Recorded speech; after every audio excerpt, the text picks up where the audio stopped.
بعض الناس لا يعرف رمضان إلا أنه نوم في النهار وسهر بالليل على القيل والقال. Baadhi ya watu hawaifahamu Ramadhani isipokuwa ni kulala mchana na kukesha usiku. Huku ni pamesemwa na amesema, yani ni jambo la kipuuzi. ومتابعة في عصرنا هذا متابعة الشاشات ما يعرض فيها, na ufuatiliaji katika zama zetu hizi, ufuatiliaji wa matelevision, vile ambavyo vinavyoonyeshwa. هذه خسارة عظيمة. Hii ni hasara kubwa. يخسر المسلم دينه ويخسر الفضائل ويخسر الخير الكثير.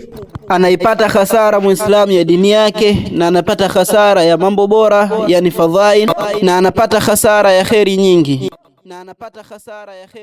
وهو في غفلة وفي لهو ولعب. Na yeye yupo katika kujisahau na katika upuuzi na mchezo.